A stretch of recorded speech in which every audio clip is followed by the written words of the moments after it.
Welcome back to this. Not a welcome back. This today is actually the birth of what we call the idea tennis between Asher and Jessica Velez-Benito. Let me say that name proper, but I'm gonna call her Jessica VB because it's a shorter version for me. But we're gonna be doing this thing what we call idea tennis for the foreseeable future. Both of us get to have a conversation. So if you guys don't know who Jessica VB is, she is an incredible business coach. She's also my business coach and the person I come to when I have ideas that I want to bounce back and forth. This is where the idea tennis was born.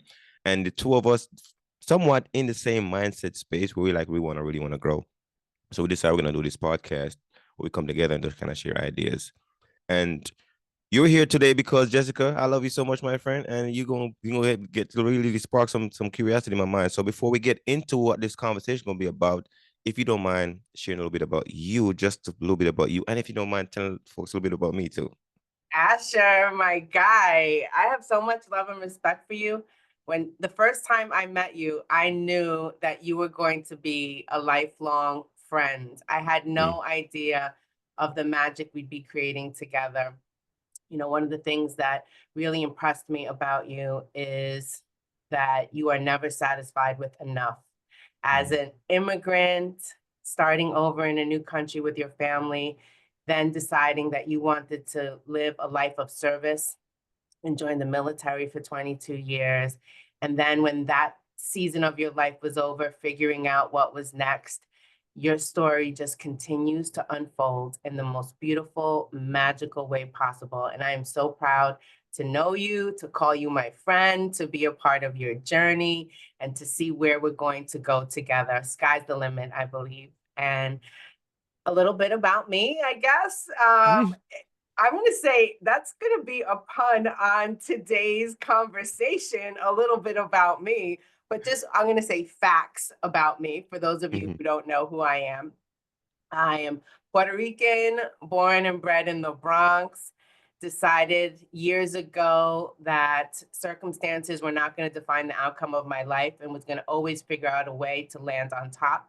Not because I was the best at anything, but because I am relentless and I have a deep rooted faith in God, and He leads me in all the directions that I am destined to be in. And it is a pleasure to be here in front of you this evening and to spark some ideas and thoughts within you. I guess that's my opinion of what idea tennis really is about, to Mhm. spark conversation amongst an audience of people that are diverse, that look different, that have different experiences, and give them food for thought to really be able to have meaningful conversations and be part of a community. Mm. Thank you, Jessica, for even adding more juice and more flavor to it. I love it. I love it. And so for this is for the question for the audience, for the folks who are listening to this conversation today. Our anchoring question is, can you define who you are without a reference point? And that's the me and Jessica was talking about this question itself, and we really like was digging into this piece and was like, oh my God, this is such a profound question. And if you're thinking about your life, your journey right now, can you define who you are without a reference point? And I was talking to another friend because when I'm always playing my ideas of other people, right? So I talked to a couple other people, and I was like, can you actually answer that question without coming up an answer without an answer of I don't know? And they tried. I was like, actually, really, I can't. It's the answer I come back with is I don't know. And that's even hit me even more deeper. And I was like, so why do people um find reference points so useful? And it take me back into what I call, those personality profile tests that people do. A lot of those like the Myers-Briggs, the Colby, there's a bunch of lists of them that's out there, the 16 personality, all these different reference points. It helps people really anchor on figure out like what community I belong to, like where do I belong to? Like if I'm gonna create a community, like where should I go? And I understand the importance of reference point now. But then when you strip away all those things, you come back to that same profound question: can you define yourself without a reference point? And then that's going to take us back into where we are today. So, Jess, I'm curious about you too. When you think about that question in depth as well, what was some of the thoughts that pops up for you? Well, I'm going to say after our conversation last week, and that was like the last 5 minutes of the discussion, that wasn't even the topic of the day. It really left me thinking. And I started asking everyone around me to define who they are. And it was almost like a setup question because I knew I was going to say, do you realize that all of those are reference points? And Mm, then led into the 5 minute conversation we had. But the truth is, the reason I believe we use reference points, you shared last week about it. They're defined by the experiences we've had, our past, who we were. It doesn't mean it's who we are now. But having to define yourself without an actual reference, a tangible thing that other people can hear or see and come to a conclusion about who you are based on what you said about yourself is a hard thing to do. I think so many people are caught up in whether it's the answer to who am I or any other meaningful answer is giving the right answer. Why do you think giving what people think is the right answer more important than the authentic answer, especially around the question of who I am? I think it comes back to being validated and accepted, because in our in at the depth of everything, I think we all are looking for community connection. And the only way for you to connect with other people is to really find something that they can reference to. So they can kind of anchor into, like, okay, now I can understand who Asher is. And I think that's even the depth of it. So, I was even thinking about it around the this, like, trying to figure out, like, even the community first, because if you don't know who you are, like who your deep reference point is, like, you don't even know what community to go to.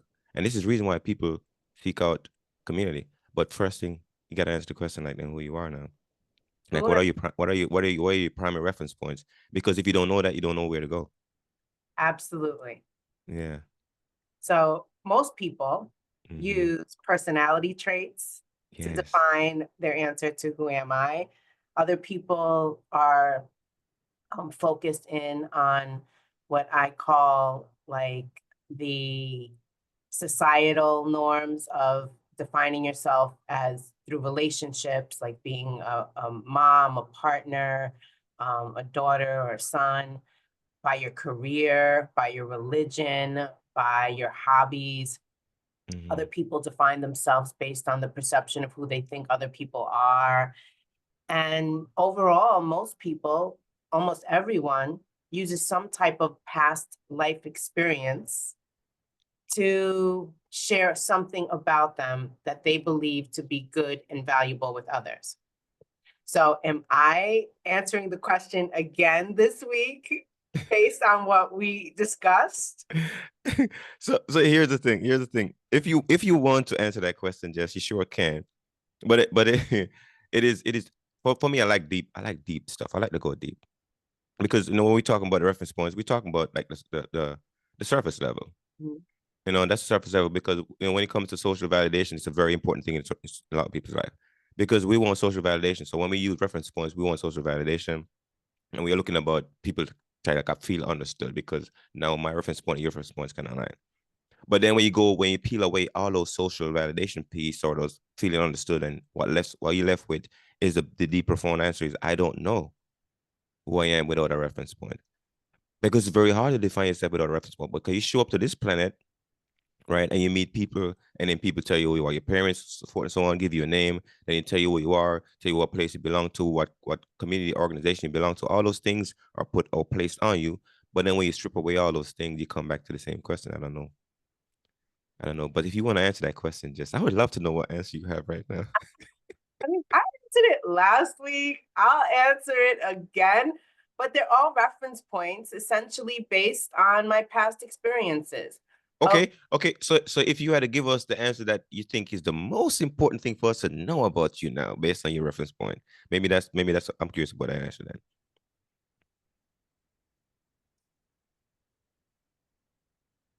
Mm-hmm. the most important, I guess, to me, it aligns with my deep rooted faith in God. And I believe that Mm-hmm. my purpose here on earth is to be of service to others. And Mm-hmm. so I wake up every day and live my life with the intention of being of service to others. And that looks and feels different every day, Mm-hmm. but it's the guiding force that pushes me to always want to be better, do more, and live a life of example to others. It doesn't mean perfection. It doesn't mean that there are no mistakes or pitfalls, or I will say I don't live ever with regret, because I honestly believe that everything has a purpose and a meaning that occurs in our life. And so regret never is one of those thoughts that kind of runs through my brain. Of the other question that I never have, and this is a result of an experience that I had in my life, is why me? I Mm-hmm. never ever ask that question anymore. In 2010, I had a life-changing um, medical trauma that put life in perspective for me. And from that day forward, I realized it's never about why me, but what are you trying to teach me? What is it that I need to know? And Mm-hmm. so that's how I define who I am. The rest, people can figure out on their own. You said something beautiful. You said service to others. I'm learning the more I'm studying, even some of these people that are master in life right now. And then once they amount all their riches and stuff like that, you always come back to they want to serve others. And I realized how powerful that because some of the most happiest people are the people that are serving other people. And the people that are serving themselves are some of the most miserable people. So then I realized that when you say serving others, then that comes back to something really deep, just because now then other people that are doing the same thing as you can find them and can collaborate around them now because now like we all want to serve people. Because then we figure out that is the most useful thing about life is to serve others. If that wasn't the case, just we wouldn't have kids, right? Because when you have kids, you realize how important it is to serve others, right? That's a game changer. So then life is about serving others. That's why we're here. Because if you think about it, just imagine you're stuck on an island by yourself, nobody around. Like, would you want to like have a couple other minds to do some idea tennis with? Like, would you want that, or would you just want to be by yourself with all your riches? Like, just tell me, what would you want? An island with you, some people do some idea tennis, or just you on your island with all your riches? I would definitely say the people. I consider myself a people person. I turn into the Tom Hanks and like how he took the ball and created Wilson so he would have someone to talk to. That would I would go find something and pretend that I would go insane, I think. Um, Mm-hmm. if I didn't have someone to engage with, and Mm-hmm. engage with doesn't always mean, I love conversation. I love people to push my buttons and I think that's why I get along so great with you. I love people to push my buttons and give me food for thought. Share Mm-hmm. something with me that's of value, and value is different to different people. Value could be, thought provoking and profound. Value could be an asset to help me achieve a goal. Value could be making me laugh. To me, when Mm-hmm. you make somebody laugh, it is such an incredibly beautiful blessing that you're giving someone. And I need that. And the other thing that I need, and my inner circle knows this about me, is sometimes just to sit in silence but surrounded with people that I feel safe and loved by. Mm-hmm. No, that's profound. Yeah. No, the island thing, when I saw that actually that question hit me again. It hits me with mainland. I was thinking about island versus mainland, and then how we all need to have our mainland, and then but we need our own island sometimes, like to go back. I'm on my island by myself. Like you were saying, I could sit in a group of people, but I'm quiet, but I just get to like be alone in the space of people. And then you gotta figure out then the mainland piece, like the communities, like the mainland is a community. Like I need a community of people that I can go and serve. But then I need to be on my island by myself sometimes. That's me sometimes when I think about my energy. Some days I'm like, I just want to go for a walk by myself, nobody around. It's just me. And then some other times I need to go back to the mainland. I need to connect with the roots and the culture, the other people. So, sometimes we all go through different phases in life where we trying to find ourselves.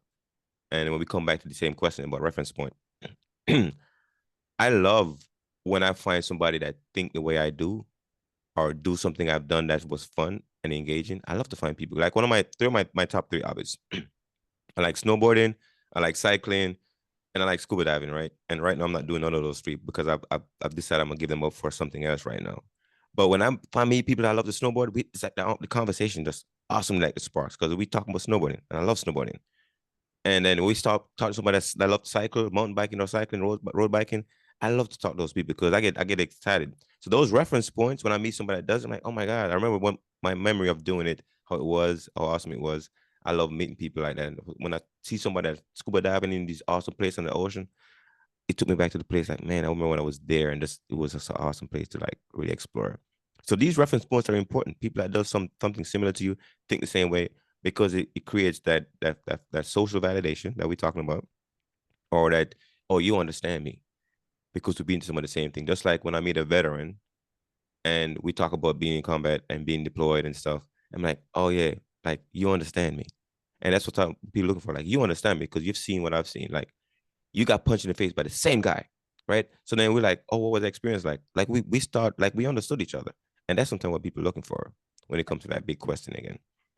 You know, going back to the reference of the islands and the mainland, I think why those two environments are so important is Mm-hmm, because they're part of our evolution. They're mm-hmm, part of us becoming based on our experience. So if you think about it, when we're alone on the island, mm-hmm, we're becoming. mm-hmm, We're becoming who we want to be, who we think we are, based on the self-reflection that sometimes is hard to do when there's a lot of noise, when there's a mm-hmm, lot of misunderstanding. And then once we feel that we've become based on our experience on the island, we then want to go to the mainland and share it, be of service. We want to offer people what we just experienced so that they can evolve, so that they can become, so that they can see the potential and possibility based on your experience on the island. mm. That was so that was so good, Jess.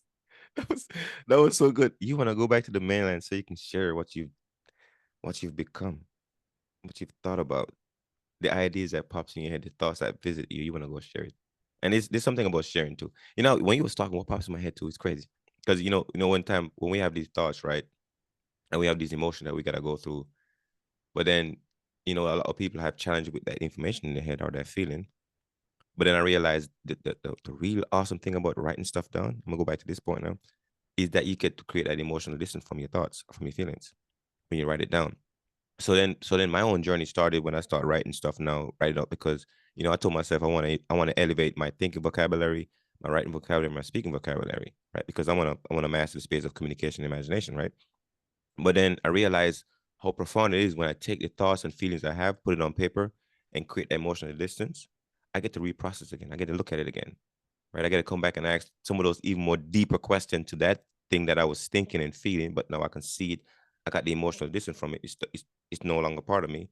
I can apply my five senses again to it and process it in a different way. And that's what pops in my head when you was talking about the mainland. And then when you finish writing, what do you do with it?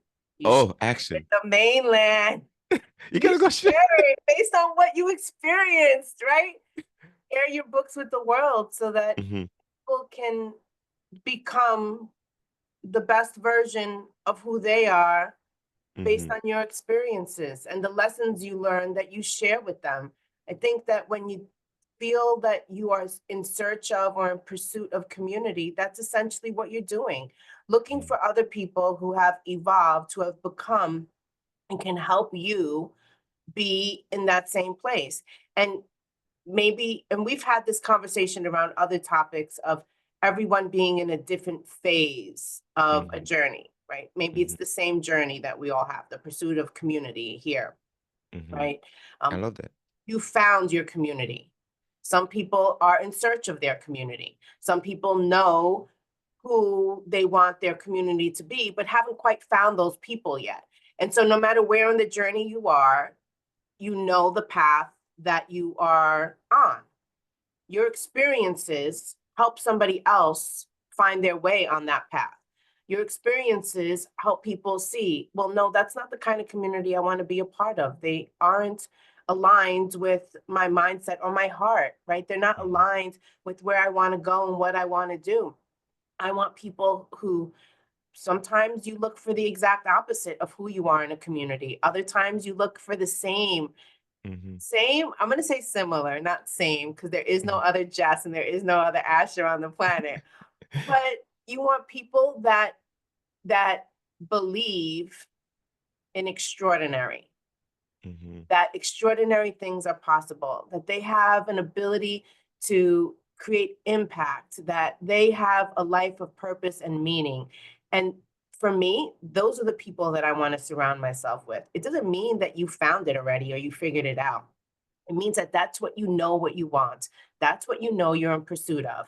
And the best way to achieve that is to surround yourself with extraordinary individuals who are in different phases and places of the journey who can help you create the life that you desire.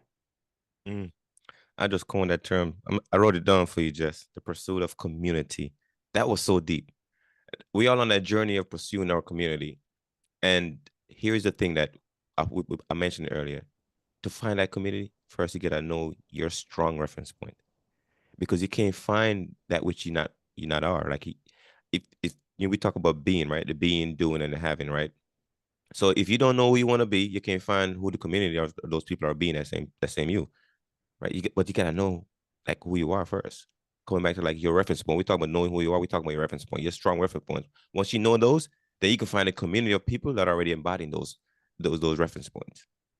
And from there, you don't feel like you're alone anymore. And a lot of people feel like you're alone because they're trying to find a community, but they themselves don't know what that community is like because they don't know what they're like.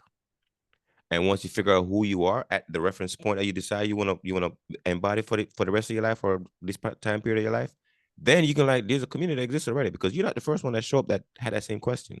And there's other people that are building these community and they are looking for more people like them. But if you don't know like your strong reference point, then you can find those points that you can reference. You know? I agree with that. And I do believe that one of the hardest things for most people to do is to take a deep introspective reflection, an inventory like of Mhm. who they are. It requires people to really think from not the perspective of ego, but from the perspective of growth, from the perspective of who am I today? What has brought me to this place, to this time in my life? What is it that I need to be aware of about myself, good, bad, or indifferent? What are the things that are required from me to be the person that I am in pursuit of, right? The person that I want to be, the person that, if I'm not that person yet, how do I know my community, like you said, if I don't know who I am? Mhm. What are the impacts that traumas, relationships, finances have played in my life that determine the answer to who I am? Do I have a broke mentality because I've been broke my whole life? Mhm. What does that say about you? Do I Mhm. have a sickness mentality because I've been, plagued with chronic illness my whole life? Like, your circumstances do not define your outcome, you do. Do you become submissive to all of the things that you feel have created the circumstances and the vision and the version of your life that you're in right now? Or do you say, these are the fuel to the fire? This is what's going to push and propel me to not be broke, to not live a life of sickness, to not have a limited mentality, to have a mindset of more than enough. And I am that. Like, those are the things that you should use to push you and propel you. But that takes some deep reflection, honesty, and the truth. That is a hard pill to swallow for most people because then Mhm. they see the role that they played in their life. And if you can't accept the role that you played, how can you move forward knowing better and doing better? Mhm. You know, I'm gonna tie a bow on this one because I love what you just say. And we gotta understand that we are the story that make us up. And you gotta figure out what those stories are that make you up. And when I was thinking about my life, that's why I started doing a lot of writing because I was realizing that, Asher, you've been to a lot, you've been on the planet 44 years. You definitely can make a living from the life you've lived. You just gotta go back and look at the stories that make you up and figure out how important are these stories to other people now. And if you go reflect on that, you talk about just reflect on that story, like, yeah, this story was valuable. Like, I went through a lot to attain this level where I'm at right now. And this thing that I experienced, other people might find it valuable. I just got to figure out how do I organize it now. So go back and figure out you are that story that make you up. And what are your makeup like? Let's talk about like makeup itself, but like put the makeup on your face, Jess. Like what kind of personalities are you playing right now? Like the things that make you up, they are valuable, right? You went through a lot to attain them. So therefore you get to use them and be useful to other people. Just like you talk about go back to the mainline. Go share those stories now. Somebody will listen and find a wisdom in it, and you can find a way to make that useful to somebody else. And when he was talking, I was thinking about what I call the behavior modifying chemicals, right? I was just thinking about when we think about personalities, how much that affect us, like the things that we eat, right? The chemicals that we put, the pills that we take. You talk about being sick, like those things modify your behavior. And if you don't understand those pieces, it would throw you off of start trying to figure out who you are too. You know what I'm saying? The stuff you eat, if it's not playing right in your system, it's gonna throw you off, make you sick, so forth and so on. So we come back to that process, like really trying to peel back those things to understand yourself. You gotta recognize those behavior modifying chemical that are in the stuff that you're consuming and making you sick. And I know you talked about your medical condition way back in the day, but I want to touch on that one because I'm sure you have some stories around that one just that people can find a lot of useful. So tell us that story. So in 2010, well, I'll rewind just a little bit and not go into the detail of all that. But in 2005, I was diagnosed with several chronic medical conditions that left me unable to work my full-time job. Mm-hmm. Um, I was an HR director in nonprofit organizations in New York City. I loved what I did. And so I got a lot of passion and purpose through the work that I did with the community. And when I lost my full-time job, because I was a workaholic, yes, I was a mom and a wife at that time in my life, as I still am now, but my work in some ways defined me, gave me Mm-hmm. purpose and meaning, and gave me, that wake up without an alarm clock kind of mindset. And when I lost my full-time job and was now sick, Mm-hmm. and this was my life, anyone who knows me knows that I am very much a type A personality. I like to be in control. I like to steer the ship.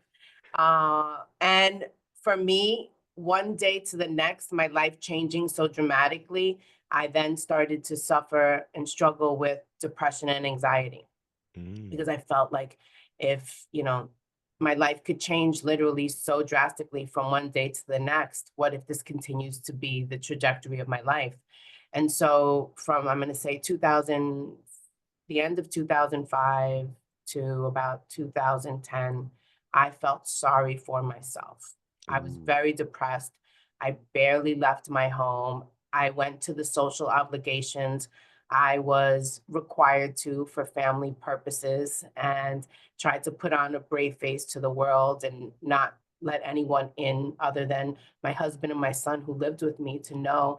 And I would say even my son knew only small parts of it because I didn't want that to be a reflection of me and his life. So he always saw me as a strong mom. And so there were glimpses of the depression, anxiety that I let him see because he obviously knew that I wasn't living the life that he had been used to. I wasn't going out as much. And then just when I thought that life could not get worse, that's when I believe God reminded me Mm-hmm. that um, the things that happen are not meant to harm you. The things that happen are meant to help you grow, evolve, and ultimately arrive at your purpose. And so, just when I thought things couldn't get any worse, I had a history of suffering from migraines. And I woke up one day and I thought that I was having a migraine the first day. And then I realized that it was not a migraine. The pain was very debilitating in my head. And so, probably on about day three, when it was excruciating, I went to the doctor and I was told nothing was wrong. And I knew otherwise. I um, went home and tried thinking there's something wrong. I don't care what this doctor said. Um, I went to the emergency room at the hospital the following day. They didn't even do anything, like not even a test. And I said to them at the hospital that my head was hurting so much that the pain was so excruciating, I wanted to kill myself. I told this to the ER doctor at a hospital, a major hospital in New York City. And the ER doctor still didn't run any tests and he just let me go home. And I was crying. Right now, as I'm talking about this story, I'm getting a little emotional because I remember those days in my life. It was 8 days of excruciating pain, knowing better that there was something very wrong with me. And so on the seventh day, so now mind you, I had gone to 2 primary care appointments and the ER. And on the seventh day, I said, I felt desperate. I felt like, I need to reach out to whoever is going to listen to me to get help because there is something wrong with me. And so I Mm-hmm. called my GI doctor, who was the specialist that had been treating me since 2005, and he knew me very well. And so he was also a primary care, but just not mine. He only saw me for the illness that I had been diagnosed with Mm-hmm. and my gastro issues. And he said, come on in. And so when Mm-hmm. he saw me, the minute he saw me, he said, there's something wrong with you. I don't know what, but we're going to find out. And so he sent me, that was an afternoon on the seventh day. And then he sent me on the what would be the eighth day at, I never forget, at 8 o'clock in the morning to the hospital to have a CAT scan done. And so my son, who was a senior in high school at the time, was home that day. And so he drove me to the hospital to have this CAT scan done. Then we drove back home like nothing. That was at 8 o'clock in the morning. At 3 o'clock in the afternoon, I get a phone call from the GI doctor. He says, Jess, are you alone right now? And I said, no, I'm not alone. I have EJ. He goes, I need him to calmly drive you back to the emergency room. There's going to be a team of doctors waiting for you. You have blood clots in your brain. It's a very serious condition. What he didn't say was that I was hours away from death and that I was experiencing a stroke, Mm-hmm. that I had something called cerebral venous thrombosis as a result of birth control pills that I was taking for polycystic ovaries. And so when I got to the hospital, a team of doctors was waiting. It's bad when the doctor calls your husband for you. He's like, don't worry, I'll call Eric. So he called Eric. Eric met us at the hospital, and the first 24 hours were a little bit of a blur because I was literally hours away from death. I had a complete blockage on the base of my brain and a 3/4 blockage on the top of my brain. And the doctor said that once that 3/4 blockage would have been 100%, I would have been gone. And that most people found with cerebral venous thrombosis is usually found in an autopsy because it's an extraordinary rare condition. So much so that they didn't even have enough treatment plan to treat me afterwards, that they had to use literature and science from deep vein thrombosis, which is like blood clots in the legs. Mm-hmm. So that experience really showed me just when you think life can't get worse. Um, and it also made me realize at that point in my life, for me, was when it was a very big turning point of rediscovering what I wanted for myself and kind of being aligned with this conversation of who am I. Mm-hmm. Traumas really impact people reflecting on what their life looks like. How do they want it to look? And what can they do to create that change that they want for themselves? And so literally the day I woke up in the hospital, the next day, I said, no more pity party, no more feeling bad for myself, no more like, woe is me. You know what? Whoa, this is me is what it changed into. I don't know what purpose God has for me, but I know He has more because there's no way that I'd still be here alive today on October 18th, sitting in front of you, having this conversation, if it wasn't for something far greater, far bigger than me. And so I'm super grateful that I had that experience almost to be almost like a jolt a wake-up call, of a reminder.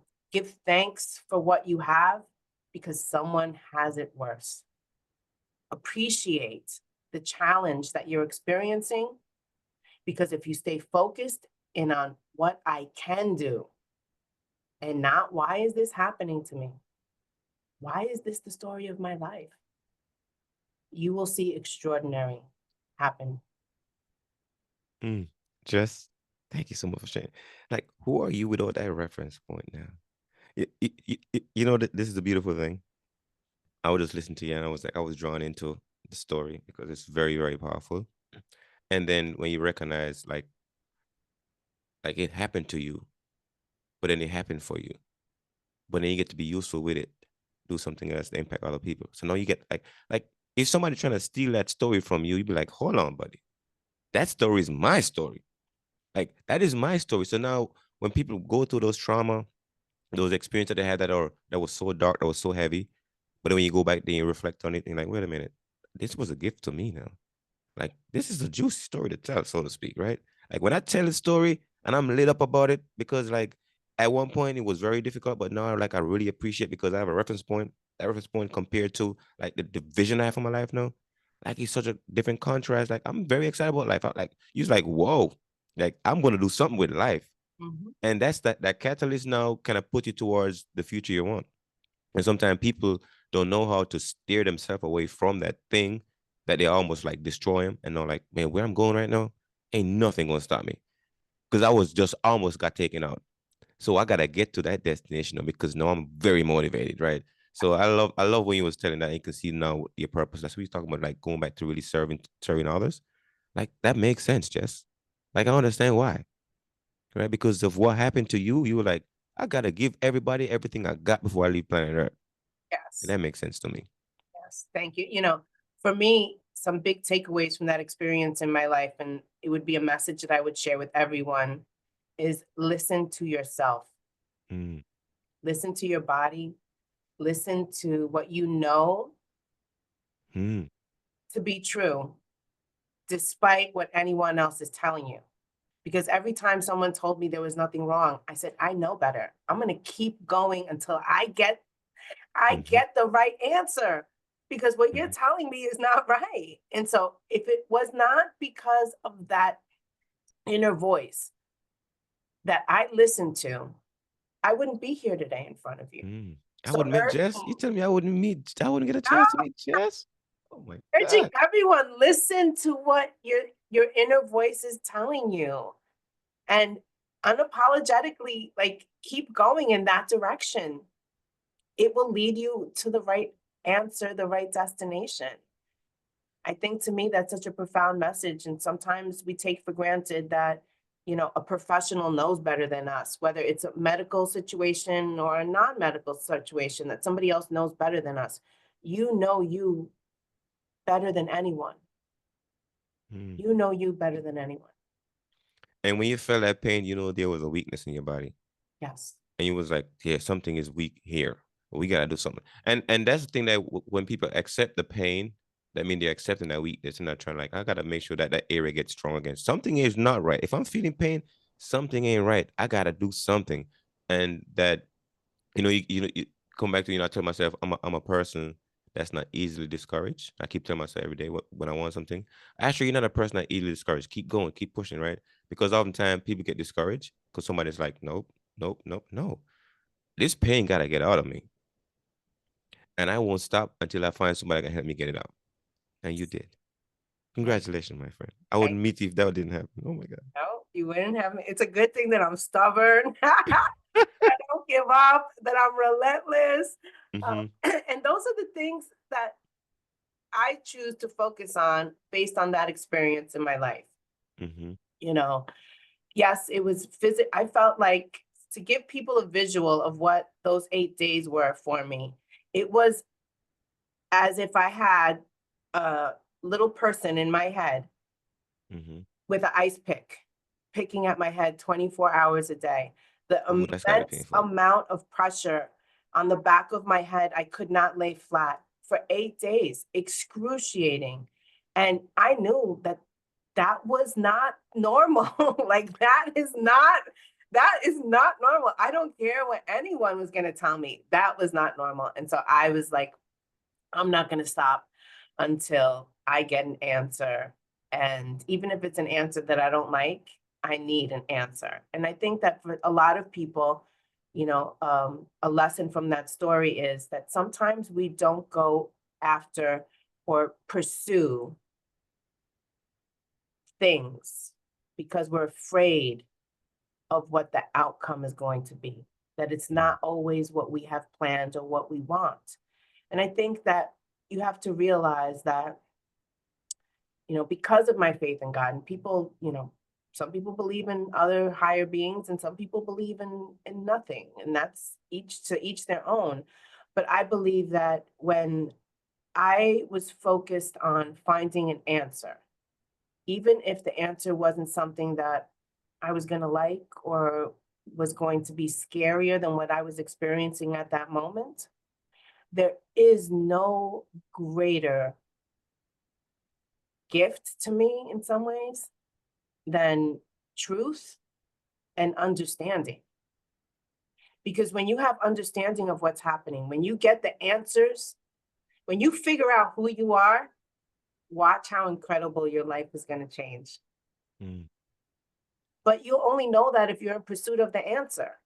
You'll only know that if you can have the courage to say, even if I don't like the answer, I have the ability to do three things: create, shift, and redesign the life and the person that I want to be.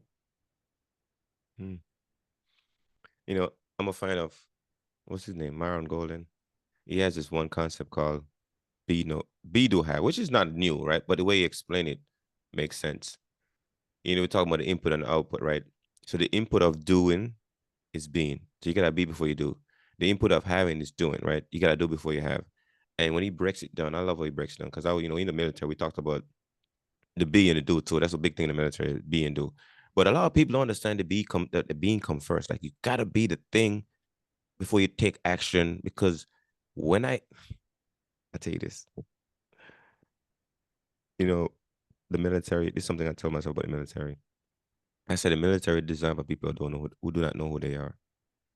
Because if you know who you are, there's certain things you won't do, right? And it comes back to being. If you know who you want to be, like this is the person I want to become, then you know certain actions is not gonna get you to be that person. So you won't do it because it's a waste of time. You're taken away from being. And when I recognized when I was retiring, I was like, I go back into government service, I won't be happy, right? Because I'm gonna be doing something that's not allowing me to be Asher. And I wanted to be Asher as much as I can before I leave planet Earth. And maybe I was thinking to you, Sarah, like you wanted to be just before you leave. Because like, oh, that was too soon. I didn't get to be just the way I want to be just yet. Right. So now the action that you're taking and the action that I'm taking right now is for me to be the best action. What Asher wants to be. I want to elevate my thinking vocabulary, my writing vocabulary, my speaking vocabulary so I can affect the masses through communication and imagination. I want to get there. And for me to do that, I gotta do some of these things, right? I need the freedom to create. And in a government system, right? Like you can't do that. Like system, like this is me. I don't mind creating a system. Like I get excited creating a system. But once the system's created, I don't want to be in it because then that takes away my creativity, right? So I'm excited about being ahead of the creative process so I can create. So going back to being Asher, I realized that I level up on writing, thinking, and speaking. I think I can become the best version of myself through those process. And I feel like I need to embody the being piece, my what I call my PhD, my philosophy in being. So I can approach my philosophy and do my PhD. So I can get my philosophy in having my PhH, right? But I want to have certain things in life, but I realize I have to be a certain person to do a certain things to have the outcome that I'm looking for. But they all start with being. And I think a lot of people don't know who they want to be, or don't know who they are, or don't know the reference point they want to tie into. Therefore, it's difficult to find a community that you're trying to pursue to create the things and the outcome you want. So now, if I gotta ask you this, Jess, if you gotta tell us now, based on your history, the experience you've had, and you say you want to serve others, like how do you want to serve others now? Like what is the thing that like I get up every day, I'm in love with these people, I want to serve them, and this is how I want to serve them. How you want to serve them? I believe for me, based on my experiences and based on the choices that I make moving forward, being of service to others looks and feels different every day to different people. Being of service to others, I've bought groceries for friends who, you know, didn't have money to buy groceries for their kids. And they didn't ask, but I showed up to their door with, bags of groceries to fill their fridge.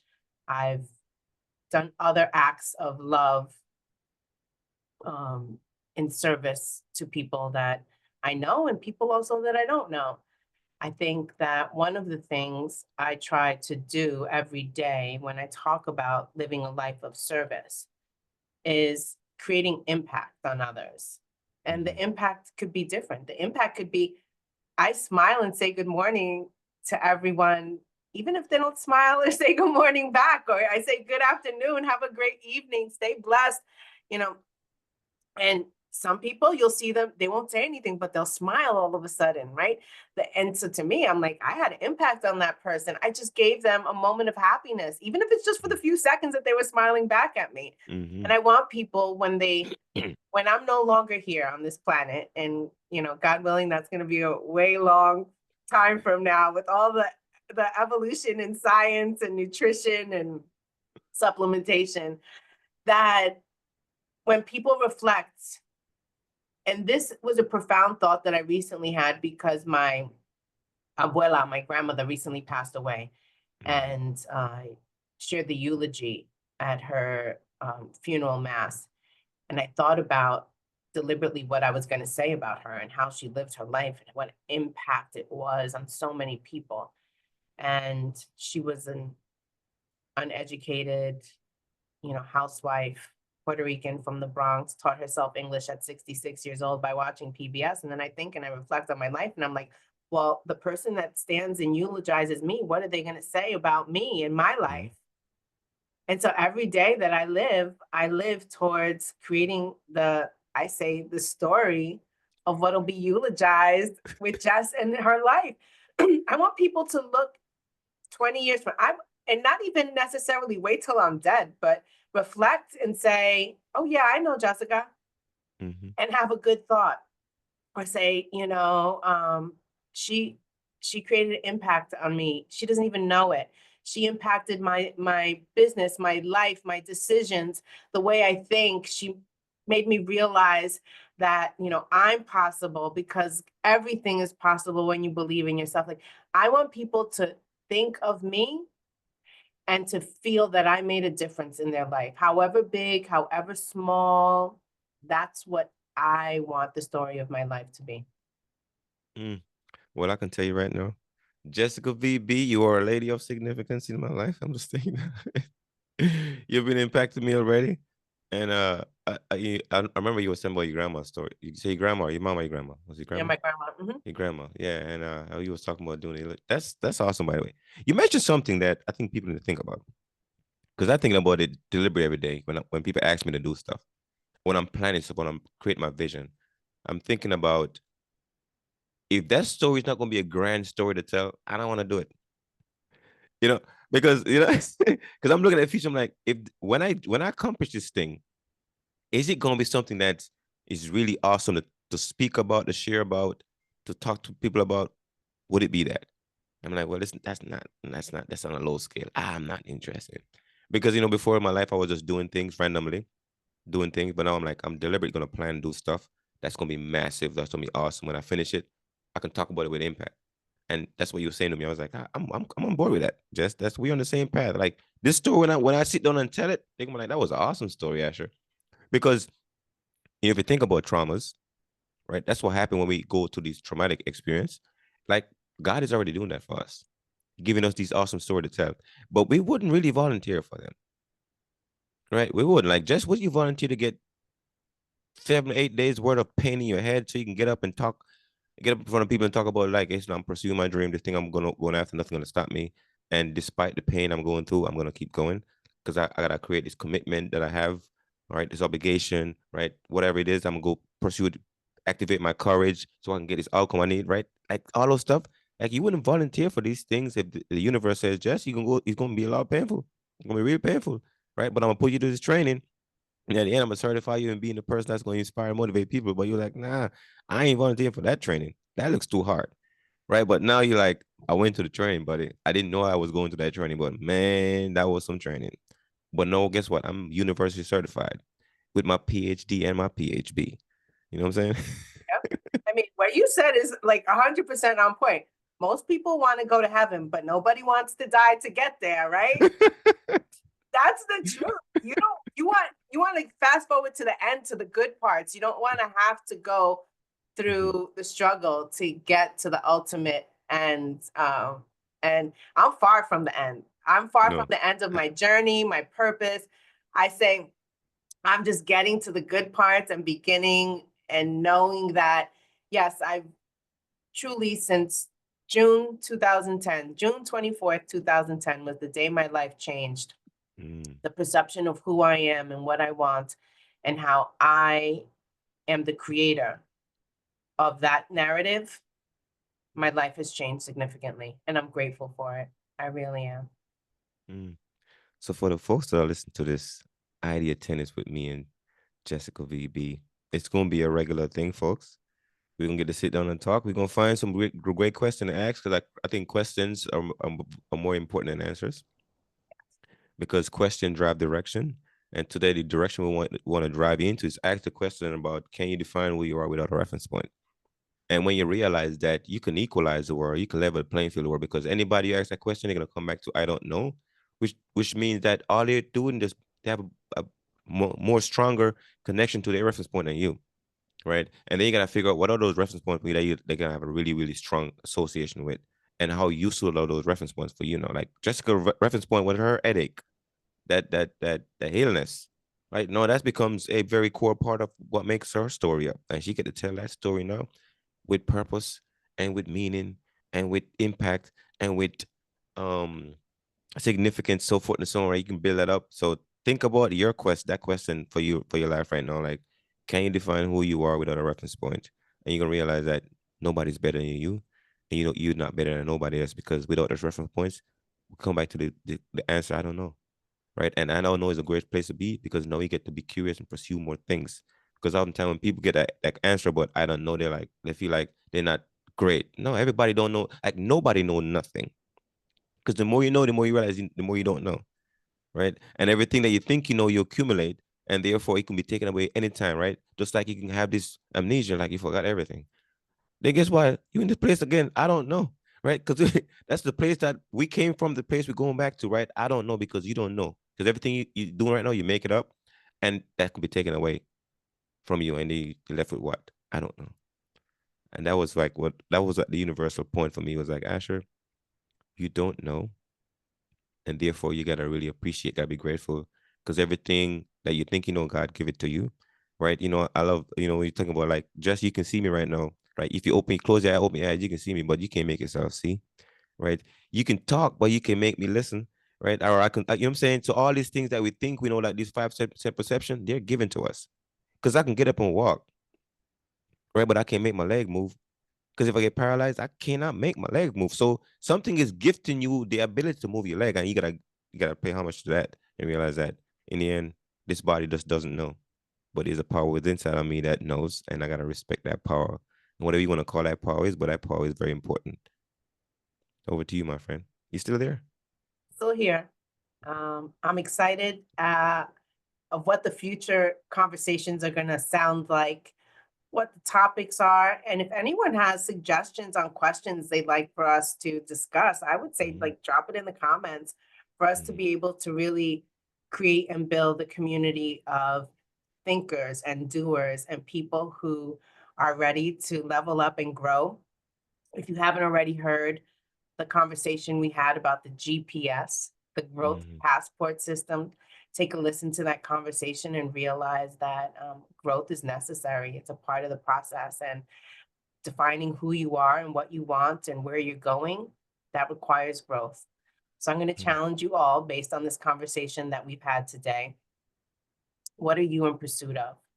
What are you willing to do today, tomorrow, to create the life that you desire, so that you figure out, maybe not today and not tomorrow, but you figure out what the purpose of your life is destined to be and work towards that every day to be better and do better. Idea Tennis is born today. What is it? 18 October 2024 with me and Jess. We're going to chat. Guys, this is awesome. So, Jess, we got to wrap up. Yes. So, here's my wrap up, right? So, my biggest takeaway, I'm going to find out my biggest takeaway is coming back to that big word is persistence, pursuing the community that you want to build. When you said that, I was like, I'm writing that down. Because I realized that sometimes that's what we all pursue, a community of people that understood us, that would socially validate us and says, yeah, sure, you're not crazy.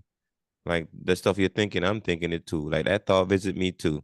And we get to like really do the idea tennis sparker on that piece and really, really like find like we are useful to like the people that we want to serve. Because at the end of the day, I just want to be useful. This is me. I just want to be useful to people that gonna find what I have valuable. What about you? What's your biggest takeaway? My biggest takeaway, interestingly enough, is the whole concept of the island and the mainland. And I think both are equally as important and necessary in the journey of becoming who we are. And so using that time that we have on the island to really grow, to challenge ourselves, and then take the lessons, take the growth, and go share it with the people on the mainland to be able to allow them to become based on what you've learned and what you've experienced in your life.